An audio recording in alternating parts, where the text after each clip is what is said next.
আমার একটা সৎ ভাই ছিল। আমার সৎ ভাইয়ের চরিত্র তেমন একটা ভালো ছিল না। আমার সৎ ভাই আমাকে খারাপ নজরে দেখত। আমি অনেকবার নিষেধ করা সত্ত্বেও সে আমার দিকে বাজে দৃষ্টিতে তাকিয়ে থাকত। আমি আমার ভাইয়াকে বলেছিলাম, ভাইয়া, আমি তো তোমার ছোট বোন। আমার বয়স মাত্র 12 বছর। আমার বয়সটা কম হলেও আমি তোমার মনের ইচ্ছাটা বুঝতে পারি। সৎ ভাই আমাকে বলল, তুই কি বুঝিস রে? আমি বললাম, ভাইয়া, আমি দেখতে অনেক সুন্দরী সবাই বলে, আর তুমি আমার দিকে এভাবে তাকালে আমার ভীষণ খারাপ লাগে। সৎ ভাই তখন বলল, আমি তোকে তো অনেক ভালোবাসি।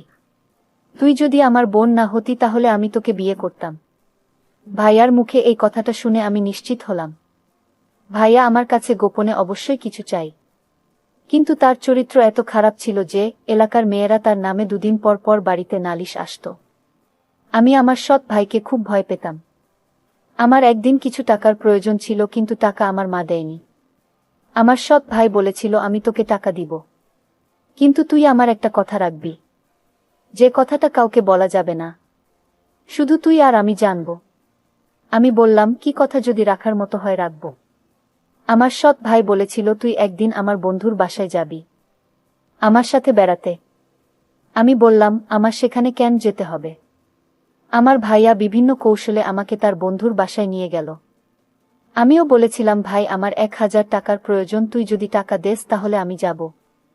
সে বলল, 1000 টাকা কোনো ব্যাপার হলো? আমি তোকে 5000 টাকা দিব। কিন্তু শোন, আমার বন্ধুর বাসা অনেক দূরে। আমার বন্ধুর বাসায় আজ গিয়ে আজকে ফিরে আসতে পারবো না। একটা দিন বন্ধুর বাসায় থাকতে হবে। আমি আমার সৎ ভাইয়ের সেই মতলবটা বুঝতে পারিনি। আর সেদিনেই ঘটে আমার সাথে এক করুণ দুর্ঘটনা। যে ঘটনাটি ঘটেছিল সেটা আসলে আমি কেন কোনো মেয়ে মানুষের পক্ষে মেনে নেওয়া খুবই কষ্টদায়ক। যাই হোক, আমি আমার সেই ভাইয়ার কথায় আমি তার বন্ধুর বাসায় গেলাম। তারপর বন্ধুর বাসায় রাতে খাওয়া দাওয়া শেষ করে শুতে গেলাম। আমি যে ঘরে শুয়েছিলাম সেই ঘরে আমার ভাই ছিল। আর গভীর রাতে ভাইয়া আমাকে জোর করে। বাকি বিষয়টা গল্পতেই বলছি। তাহলে শুনুন আমার বাস্তব জীবনের গল্পটা। আমার নাম টিনা আক্তার। গরিব পরিবারের মেয়ে আমি। বাবা কৃষি কাজ করে, টিনা পড়ালেখায় অনেক ভালো, তাই পড়ানোর আগ্রহটাও বেশি। টিনাকে পড়াতে চাই, তাই তো কষ্ট করে হলে ও ভার্সিটিতে ভর্তি হয়েছে। আজই গ্রাম থেকে এসেছে, এসেই এমন এক অবস্থায় পড়েছে। টিনা দেখতে অসম্ভব সুন্দর, অনেক নরম মনের, যখন তখন যাকে তাকে বিশ্বাস করে ফেলে। লেখাপড়া ছাড়া আর কোনো কিছু বুঝে না। গরিব হলেও অনেক আদরে টিনা সবার চোখের মণি। কিন্তু টিনার বাবার পক্ষে এত টাকা জোগাড় করা কষ্ট হচ্ছিল। কোথায় থেকে এত টাকা আনবে? মেয়েটার বড় ইচ্ছা কলেজে লেখাপড়া করে বড় কিছু হওয়ার। কিন্তু আমার তো নুন আনতে পান্তা পুরাই। আমার বাবা রাত দিন পরিশ্রম করে আমার লেখাপড়ার খরচ বের করত। কিন্তু বাবার কষ্ট আমার কিছুতেই সহ্য হতো না। আমি বাবাকে বললাম, বাবা, আমার জন্য তোমার এত কষ্ট করতে হবে না। আমি লেখাপড়ার খরচ আমি নিজেই বের করতে পারবো। বাবা বলল, তুই কেমন পারবি? বাবা, তুমি কোনো চিন্তা করো না, শুধু আমার প্রতি দোয়া রাখো, আমি ভার্সিটিতে পড়ালেখা করব বাবা। এটা আমার স্বপ্ন। আমার একটা ছোট ভাই ছিল। আমার মা ছোটবেলায় মারা যান। কিন্তু আমার বাবা আরেকটি বিয়ে করেন, কারণ সংসারে রান্না বাড়া করার মতো কোনো লোক ছিল না। আর তাই বাধ্য হয়ে বাবা বিয়েটা করল। আমার ছোট মাথো আমাকে খুব ভালোবাসেন, নিজের মায়ের মতো আমিও দেখি। কিন্তু আমার একটা ছোট ভাই ছিল, তার নাম রফিক। সে লেখাপড়ায় খুবই কাঁচা। লেখাপড়া না করে সারাদিন আড্ডা মারে বন্ধুদের সাথে। লেখাপড়ার প্রতি তার কোনো আগ্রহ নেই। আমার ছোট ভাইয়ের কোনো মতলব ভালো না। সে কিছুদিন আগে বন্ধুদের সাথে ঝগড়া করেছে, একটা ছেলেকে মেরেছে। কিন্তু এই ছেলের চিকিৎসার সমস্ত খরচ আমার বাবার বহন করতে হয়েছিল। আমার বাবার কথার অবাধ্য থাকতে সবসময়। আমি এত ভালো লেখাপড়া করি, তার প্রশংসা শুনলে তার মাথা নিচু হয়ে যেত। আমার প্রশংসা সে কিছুতেই সহ্য করতে পারত না, কারণ আমি তার ছোট বোন ছিলাম। নিজের আপন বোন হলে আজ সে খুশি থাকত হয়তো। যাই হোক, আমার সৎ ভাই কিছুদিন পর একটা মেয়েকে পছন্দ করে। তাকে সে বিয়ে করতে চায়। কিন্তু তার তো কোনো কর্ম নেই, বিয়ে করে কিভাবে সংসার চালাবে? বাবা তাকে নিষেধ করেছে যে, তুমি এখন বিয়ে করতে পারবে না, আগে একটা চাকরি করো, তারপর দেখা যাবে। আমার সৎ ভাইটি তখন বাবার সাথে রাগারাগি করল। বলল, ওই মেয়েকে না পেলে সে বাঁচবে না, নিজেও মরে যাবে, আর কত কি বলতে লাগলো। আমার ভাই বাবার সাথে রাগ করে বাড়িতে থেকে চলে গেল। একটা বেসরকারি প্রতিষ্ঠানে চাকরি নিল আমার ছোট ভাই। এর মধ্যে মেয়েটির বিয়ে হয়ে যায় অন্য জায়গায়। যার জন্য সে চাকরি নিল তাকেই পেল না। আমি তাকে সান্ত্বনা দিলাম, ভাইয়া, আমি তোমাকে এর চেয়ে ভালো মেয়ে আমার ভাইয়ের জন্য নিয়ে আসব। সে তখন আমায় বলল, আপু, তোরে একটা কথা বলি। আমি বললাম, কি কথা ভাইয়া? রফিক বলল, আমি তোর লেখাপড়ার সমস্ত খরচ আমি দিব। আমি তোর স্বপ্ন পূরণ করব। এই কথাটা শুনে আমার ভালো লেগেছিল, কিন্তু হঠাৎ এত মায়া আমার জন্য কেন হলো তা নিয়ে আমার মনে কৌতূহলের সৃষ্টি হলো। আমি বললাম, ভাইয়া থাক, তোমার কষ্টের টাকা দিয়ে আমার লেখাপড়া করতে হবে না। ভাইয়া তখন বলল, তাহলে তুই আমাকে পর ভাবিস। আমি তার উত্তরে বলেছিলাম, পর ভাববো কেন, তুমি তো আমার ভাইয়া। কিন্তু আমার খুব স্বপ্ন ছিল কলেজে লেখাপড়া করার, আর তাই রাজি হলাম ভাইয়ার কথায়। ভাইয়া বলল, তুমি রাজি হয়েছ আমার টাকায় লেখাপড়া করবে, তবে আপু, আমার একটা কথা তোমার শুনতে হবে। আমি বললাম, কি কথা শুনতে হবে? তখন সে বলল, পরে বলবো, তবে আমি যা বলি তাই তোমার শুনতে হবে আপু। আমি বললাম, ঠিক আছে, আগে কলেজে ভর্তি হওয়ার টাকা দাও, তারপর দেখি। তখন আমার ভাইয়া ভার্সিটিতে ভর্তি হওয়ার জন্য টাকা দিল। আমি কলেজে ভর্তি হলাম। আমার এত ভালো লাগছিল, আমি লেখাপড়া করব, ভালো একটা চাকরি করব। আমি ভার্সিটিতে যেদিন প্রথম পা রাখলাম, আমি এত বড় ভার্সিটি দেখে অবাক হয়ে তাকিয়ে দেখছে আর ভাবছে এত বড় ভার্সিটিতে পড়ব। আমি চারপাশে দেখছে আর খুশি মনে হাঁটছে। কত ছাত্রছাত্রী ঘুরে বেড়াচ্ছে আশেপাশে, বড় বড় বিল্ডিং, রাস্তা দিয়ে হেঁটে যাচ্ছে আর স্বপ্নের রাজ্যের কথা ভেবে চলেছে। একটু পর পর চোখের চশমাটা ঠিক করছে, এটা তিনার একটা অভ্যাস ধরতে গেলে। তিনার ইচ্ছে ছিল এমন বড় ভার্সিটিতে লেখাপড়া করার, আজ তা পূরণ হতে যাচ্ছে, ভাবতেই খুশি লাগছে। হঠাৎ কারো সাথে ঠাস করে করে ধাক্কা খেয়ে নিচে পড়ে গেলাম। স্বপ্নের কথা ভাবতে ভাবতে একটু বেশি অন্যমনস্ক হয়ে গেছিলাম। নিচে পড়ে উপরে তাকাতেও পারলাম না। তার আগেই কেউ ঝড়ের গতিতে আমাকে উঠিয়ে ঠাস করে চড় বসিয়ে দিল। আমি অবাক হয়ে সামনের মানুষটার দিকে তাকিয়ে আছি। একটা মেয়েকে দেখলাম, তাকে দেখে মনে হলো কোনো বড় লোক ঘরের মেয়ে। সে আমাকে বলল, তোর তো সাহস কম না, আমাকে ধাক্কা দিস আমাকে? আরও কয়েকটা ছেলে মেয়ে ছুটে এলো মেয়েটার কাছে। সুরমা, কি হয়েছে রে? এই মেয়েটার জন্য আমি পড়ে গেছিলাম, ওর সাহস কি করে হলো আমাকে ধাক্কা দেওয়ায়?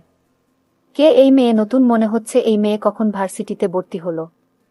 সুরমার বন্ধুরা বলল, দাঁড়া, এই মেয়ে নতুন হলে তো ঝোঁকে দেখে ছাড়ব।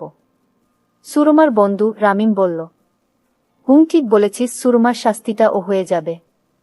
কিন্তু রাহুল তো এখনো আসে নাই, ওকে ছাড়াই কি করবি? ও আসলে হবে না, এর আগেই মেয়েটাকে ধাক্কা মেরে ফেলে দেওয়ার শাস্তি দিতে হবে। আমি ওদের কথার কোনো কিছু বুঝতে পারছে না। কি বলছে ওর মাথায় ঢুকছে না। আমি ভাবছি, আমাকে কেন মারলো? আমি কি ইচ্ছে করে ধাক্কা দিয়েছি? অনেক কষ্ট লাগছে, কিন্তু কিছু বলতে পারছি না, চুপ করে আছি। এই যে মেয়ে, তোমার নাম কি? একটু ভয় পেয়ে বললাম, আমি টিনা। একটু দেখে চলতে পারলে না? এখন তো ওরা তোমাকে প্রতিশোধ নিবে। তুমি দেখে চললে এমন হতো না। আমি কথাগুলো ভাবছিলাম, হঠাৎ ওই ছেলে এসে বলল, ওই মেয়েরা সবাই আমার দিকে আসছে।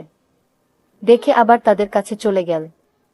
এত জোরে থাপ্পড় দিয়েছে, আবার আমাকে মারবে কেন? সবাই আমার কাছে এসে নাম কি, বাড়ি কোথায়, কিসে পড়ি সব জিজ্ঞেস করতে লাগল। তারপর আমাকে গান গাইতে বলল। আমি গান পারি না বলাতে আমাকে কানে ধরিয়ে রেখেছে। এদিকে সিয়াম আজ একটু দেরি করে ভার্সিটিতে এসেছে। এসেই দেখে সবাই ভিড় করে দাঁড়িয়ে আছে। সিয়াম আসার সাথে সাথে সবাই ভিড় কমিয়ে চলে গেল, আর সব মেয়েরা হা করে তাকিয়ে আছে, কারণ সিয়াম হচ্ছে ভার্সিটির সবার সিনিয়র। সব মেয়েরা জয়ের দিকে হা করে তাকিয়ে আছে। সিয়াম গাড়ি থেকে নেমে ওর ফ্রেন্ডদের দিকে যেতে লাগল। এখানে কি হয়েছে, এত ভিড় জমাচ্ছ কেন? আমাকে তখন ছেলেটি জিজ্ঞেস করল, তুমি কে, আর তুমি আমার বান্ধবীকে ধাক্কা মেরে ফেলে দিলে কেন? আমি তাকে বললাম, দেখুন, আমি না দেখে তার সাথে ধাক্কা লেগে গেছে, আর এর শাস্তি হিসেবে আমাকে চড় মারলেন। তাও কি তাদের আমাকে প্রতিশোধ নেওয়ার বাকি আছে? তখন হঠাৎ লক্ষ্য করলাম আমার ভাই আসছে কলেজের দিকে। আমি মনের ভিতর খুব সাহস হচ্ছে, ভাইয়া যখন আসছে, তাহলে ওদের হাত থেকে আমার ভাইয়া আমাকে রক্ষা করবে। কিন্তু আমার ভাইয়ার রূপ দেখে আমি অবাক হয়ে গেলাম। আমার ভাইয়া বলল, সিয়াম, আমার বন্ধু আর বন্ধুর বান্ধবীকে তুমি ধাক্কা দিয়ে মাটিতে ফেলে দেওয়ার কারণে তোমার অনেক শাস্তির বাকি আছে। আমি ভাইয়াকে বললাম, ভাইয়া আমি তোমার বোন, তুমি ওদের পক্ষে কথা বলছো। ভাইয়া তখন বলল, চুপ, কে তোর ভাই? আমি কারো ভাই না। ওর বান্ধবীকে মারার জন্য আজ তোর রেহাই নেই। তোর কত বড় সাহস, তুমি আমার বন্ধুর বান্ধবীকে মারলি। এর জন্য তোর মাসুল দিতে হবে। আমার চোখের পানি কিছুতেই আটকাতে পারলাম না। মনে মনে ভাবলাম, আজ যদি সে আমার মায়ের পেটের আপন ভাই হতো, তাহলে কখনো ওদের পক্ষ নিয়ে কথা বলতো না। নিজের বোনের জন্য জীবন দিয়ে দিত, তাও বোনকে বিপদে ফেলে চলে যেত না। আসলে পর কখনো আপন হয় না, হতে পারে সে আমার সৎ ভাই। সৎ ভাই এরকম আচরণ করবে? আমি তখন কান্না করতে লাগলাম। আমার কান্না দেখে ওরা হাসতে লাগলো আর বলতে লাগলো, কেঁদে কোনো লাভ নেই। আমার ভাই হঠাৎ বলল, আমার সাথে চল। আর ওরা বলল, আজ তুই বেঁচে গেলি তোর ভাইয়ার জন্য। ভাইয়া বলল, আমি তোকে টাকা দিয়ে কলেজে ভর্তি করিয়েছি, সেই টাকার কথা কি ভুলে গেছ? আমি বললাম, কি করতে হবে আমাকে বলো। আমি তোকে নিয়ে আমার বন্ধুর বাসায় যাব। আমি বললাম, বন্ধুর বাসায় কেন? রফিক বলল, আমি তো আগেই বলেছি তুই আমাকে কোনো প্রশ্ন করবি না। আমার সব কথা তোর শুনতে হবে। ভাইয়া বলেছি, আজ আমার মনটা ভীষণ খারাপ, কারণ আমি আজ প্রথম ভার্সিটিতে এসে যে অপমানিত হয়েছি। আমি আজ কোথাও যাব না। অন্যদিন বলিস তোর বন্ধুর বাসায় গিয়ে আসবো নে। আমার ভাইয়া তখন খুব রাগান্বিত হয়ে বলল, এখন বলেছি, এখনই যেতে হবে। আমি ভাইয়াকে বললাম, ভাইয়া প্লিজ, আমার খারাপ লাগতেছে, আমি আজ তোর সাথে কোথাও যেতে পারবো না। এই কথা বলতেই আমাকে একটা জোরে চড় মারে ভাইয়া। আমি কান্না করে বললাম, ভাইয়া তুই চড় মারলি? আমার আপন ভাই হলে আমাকে এভাবে মারতে পারতো না। ঠিক আছে, আমি যখন তোর কাছ থেকে টাকা নিয়ে ভুল করেছি, তাহলে এই ভুলের প্রায়শ্চিত্ত আমার দিতে হবে। ভাইয়া নামক পাষাণ মানুষটি বলল, গাড়িতে উঠ। আমি কোনো কিছু না বলে চুপচাপ গাড়িতে উঠে পড়লাম। তারপর সে আমাকে তার বন্ধুর বাসায় আমাকে নিয়ে গেল এবং বলল, আমি তোরে এখানে কেন এনেছি জানিস? আমি বললাম, কেন আনলে এখানে? তখন একটা বয়স্ক লোককে আমাকে দেখিয়ে বলল, ওই লোকটিকে বিয়ে করতে হবে তোর। ভাইয়া বলল, ওই যে মানুষটিকে দেখতে পাচ্ছিস, ওর সাথে তোর বিয়ে দিব। আমি বললাম, এটা কোনো দিন সম্ভব না। ভাইয়াকে বললাম, ভাইয়া আমার একটা পছন্দ আছে, আর সেই পছন্দের উপর তুই জোর চালাতে পারিস না। ভাইয়া তখন বলল, বসে বসে আমার বাবার সব টাকা শেষ করেছিস তুই। আমার বাবা আমাকে তেমন একটা ভালোবাসে না, শুধু তোর জন্য। আর তাই তোকে আর সহ্য হচ্ছে না। তোর জন্য আমি বাবা আমার প্রতি তেমন নজর রাখে না, ভালোবাসে না, শুধু তোর কথা ভাবে। তাই আমি মনে মনে ভেবেছি তোকে ওই লোকটার সাথে বিয়ে দিয়ে দিব। লোকটা অনেক টাকার মালিক। একটু বয়স বেশি, আর কি? বয়স বেশি হলে সমস্যা কি? আর আমি ওই লোকটার কাছ থেকে টাকা নিয়ে তোরে কলেজে ভর্তি করিয়েছি। আমিও অনেক দিন যাবৎ তার কাছ থেকে টাকা নিয়ে চলেছি। আমি তখন ভাইয়াকে বললাম, এই লোকের সাথে আমার বিয়ে দিলে আমার জীবনটা শেষ হয়ে যাবে। ভাইয়া প্লিজ। ভাইয়া তখন বলল, আমি কোনো চাকরি করিনি। চাকরি আমার মিথ্যা বানানো নাটক ছিল। আমি তখন আমার ভাইকে একটা থাপ্পড় মেরে বললাম, এই তোর প্ল্যান ছিল? আমি কোনো মতে এখান থেকে পালিয়ে আসলাম। বাবার কাছে কান্না করে সব বলে দিলাম। বাবা তখন আমায় সান্ত্বনা দিয়ে বলল, আজ তোর মা বেঁচে থাকলে এমনটা হতো না। তোর ভাই টাকার কাছে বিক্রি হয়ে গিয়েছে। যে ভাই টাকার লোভে পড়ে নিজের বোনকে একটা বয়স্ক লোকের সাথে বিয়ে দিতে চায়, সে তো ভাই না। তোর ভাই নিজের স্বার্থের জন্যে তোকে কলেজে ভর্তি করল। ও দিন দিন ও আরো অভদ্র হয়ে যাচ্ছে। আমি বাবাকে বললাম, বাবা তুমি ওকে এখন কিছু বলো না।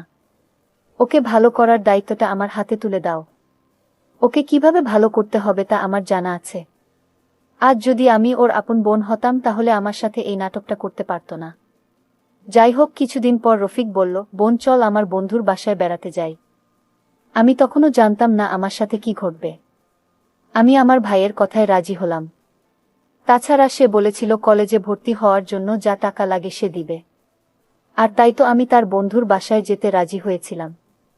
কিন্তু আমাকে কিসের জন্য তার বন্ধুর বাসায় নিয়ে যাবে, আমি সেটা নিয়ে দুশ্চিন্তায় পড়ে গিয়েছিলাম। কিন্তু আমি সিদ্ধান্ত নিলাম, আমি তার রহস্যটা আমার জানতে হবে। আর তার কথায় রাজি হয়ে তার সাথে বন্ধুর বাসায় গেলাম। রাত যখন গভীর হলো, আমি একটা আলাদা রুমে ঘুমাচ্ছিলাম। হঠাৎ আমি দেখতে পেলাম আমার ভাইয়ার 3 বন্ধু আমার রুমে হাজির। আমি তাদেরকে বললাম, এত রাতে তোমরা এখানে কেন? তারা বলল, তোমার ভাই টাকার লোভে তোমাকে আমাদের হাতে তুলে দিয়েছে। আমি তাদের কথা শুনে আমার আত্মাটা কেঁপে উঠল। আমি তখন কান্না করে বলছিলাম, আজ যদি সে আমার আপন ভাই হতো তাহলে সে আমার সাথে এমন অন্যায়টা করতে পারত না। কিন্তু আমার ভাইয়ের বন্ধুরা বলল, আমরা তো তোমার কান্না শুনতে আসিনি। আমরা যে কারণে তোমার ভাইকে টাকা দিয়েছি সেটা পেলেই আমরা চলে যাব। আমি তখন অসহায় হয়ে বললাম, দেখো আমি গরিব ঘরের সন্তান, তোমরা আমার সাথে এমন অন্যায় করো না। কিন্তু তারা আমার কোনো অনুরোধ শুনেনি।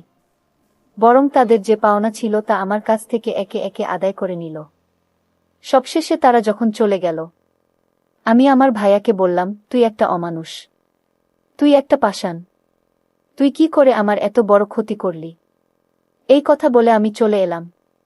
কিছুদিন পর সৎ ভাইটা একটা রোড অ্যাক্সিডেন্টে মারা যায়। আমি মনে মনে ভাবছিলাম, এটাই বুঝি তার পাপের ফল, অকালে চলে যাওয়া। আমি সেদিন তার জন্য বিন্দু পরিমাণ কষ্ট উপভোগ করিনি।